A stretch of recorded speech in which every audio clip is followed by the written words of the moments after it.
Hey everybody, I'm going to show you how to change the heating element in a Kenmore Elite HE4 dryer.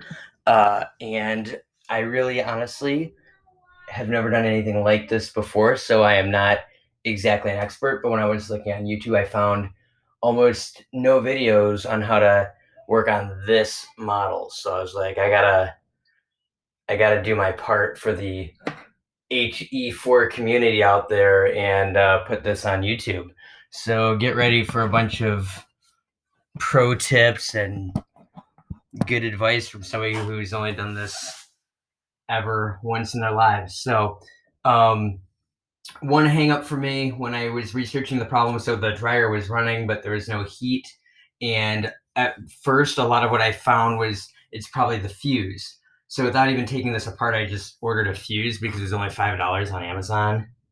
And then I was disappointed when I took it apart and I tested the continuity of the fuse, and the fuse seemed good. So I was like, well, that was probably a waste of $5. So then I was a little more measured after that with my steps. I tested the continuity of all the parts, and they all seemed good. So then I was like, oh man, it's probably the heating element. That's what I really didn't want to deal with because that seems the trickiest. There's this little plate. And I know mine's already taken apart, but it sits here and it kind of covers everything. So that was a little daunting. And I wasn't sure how much I was going to have to mess around in the back. But it does turn out it was pretty simple. It was pretty easy to remove this. It's 2 screws. And then there's this one screw on the side of this piece to pull out. And then you have to remove these 2 parts from the plug. Here's a little game of which one is the fried one and which one's the brand new one. Ding, ding, ding, you guessed it. This is the one that was in there. And it took some doing to get the plugs off of, whatever those fittings are, off of this like plug looking thing that I'm blocking. It took some doing, and I really didn't want to damage that wire at all that's in there, fearing that would be a much more difficult repair. So I had to use pliers and kind of I had to wiggle, and then get the pliers in there and kind of push it. I had to really work it off. That probably took the most time actually, just because I was being careful. So, and then when I did the continuity test on the heating element, when I removed it, I was, using this thing just the way I've seen on YouTube, putting it on the ohm meter setting, and then nothing changes. There's no beep or anything. And like when I do this with the fuse. So that's made me think, okay, that's probably it. Let me just double check the new one. Shiny, nice, new, and you can hear the sound when I am doing that test there. So, all right, so this one I think is a good one. So this one is ready to go in, and this is the part of the video where I'm going to try to just let it run and do the thing. Because I'll be honest, I get frustrated with those videos out there where they're like, you just change the heating element next, and then the person just slides it in and it's done in 30 seconds. The YouTube videos where it's like you just do this and then this and then this and then this and you're done. It's good. You're finished. And it's never like that, at least not for me anyway. So yeah, I'm gonna try to put that in, and if I really fail, I will just never post this to YouTube, or I will cut parts out. So here we go.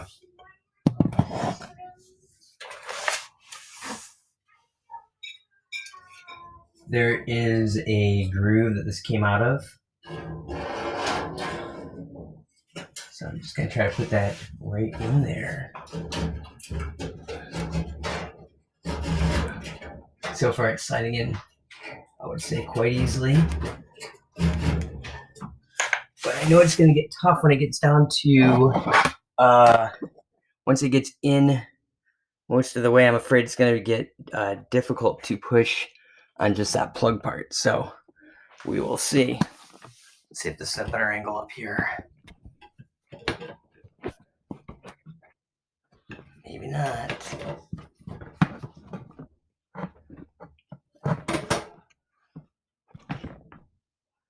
Oh, maybe. Oh.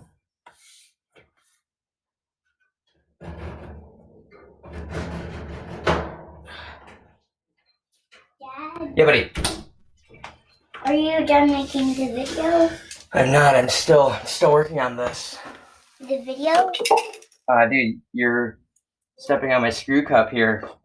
Sorry. That's okay. Another pro tip. I like to keep all the screws in a I'm cup. trying to eat this. Okay. Can you open this? Okay. So here's the deal, buddy. The idea with this video is I was just gonna let it run to show how long it takes to actually fix something, instead of those videos where it's like cut and edited. Yeah. So you're working your way right into this. So there you go, bud. That looks amazing. Do I get the first bite? No. Okay, fine. Okay, thanks for not stepping on anything on the way out there. Good job. This is real life. This is what happens. Okay, so actually I slid that in. You saw it pretty easily. It is sharp on the edge, so you want to be careful. But I am pretty sure I've slid that all the way in. Of course, the real trick is going to be if I can get the screw that came in the side.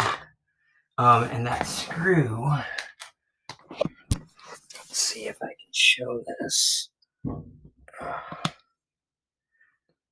The screw went right there where my finger is. So I got to make sure that that's lined up.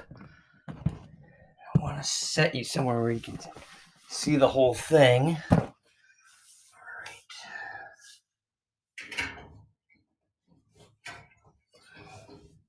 But I got to see the whole thing. So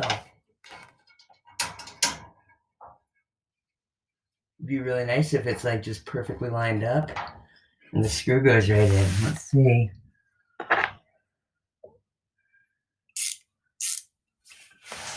Okay.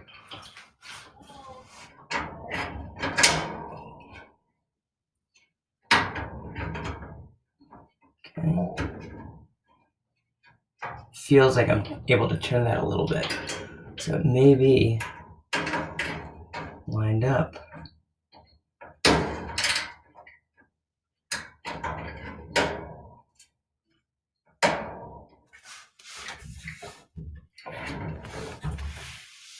This is honestly like the hardest part about this is getting our hands in. And like I've said, being careful not to like jack something up. I am getting some turning going. It's going slowly to start. It's okay.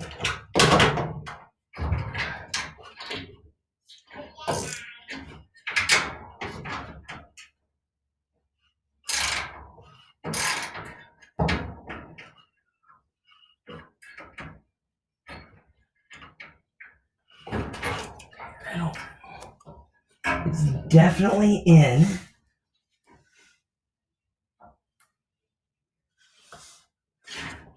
I know in some models there's notches that line up along the track on the inside. With this model, it doesn't seem like that's the case.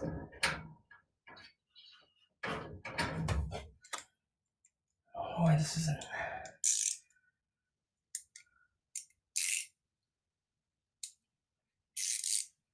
Okay, there we go. People have tricks for how to know which way is the right way to turn something. You know what? I don't know if I've gotten hit in the head too many times growing up or what, but I just can like never remember those kinds of tricks. And I just gotta experiment it, and that's a little annoying for people who are sitting there watching. I'm sure, like, is he ever gonna turn that? Is he ever gonna get that screwed in? The answer is yes. Yes, people, I will get it.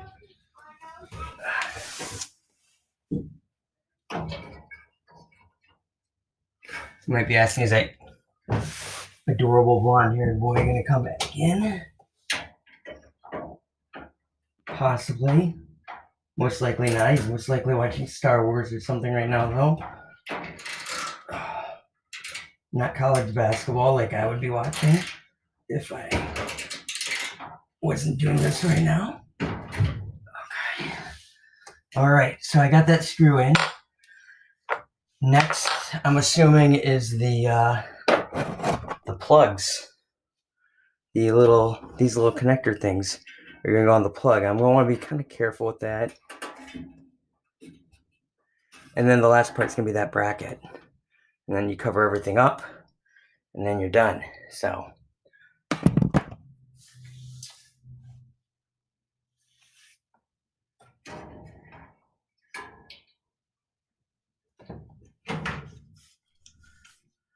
Another thing I gotta point out is that I have cleaned this out big time. It was like cotton candy of dust cotton candy in here, where I was just grabbing layer after layer off the bottom, off the wall. I was really hoping that I would just have to clean it and then everything would work perfectly, but that actually did not work. That was like night one of this 3 or 4 night process of trying to fix this. So just to recap, I have I needed to change this heating element. So I disconnected the bracket that fits in here. I disconnected it. I pulled out the old element. There was no continuity, so I'm sure this is bad. It looks bad. I got a shiny new one, slid it in. It slid in quite easily, actually, especially because the one video I saw, I had heard it didn't go in too easily.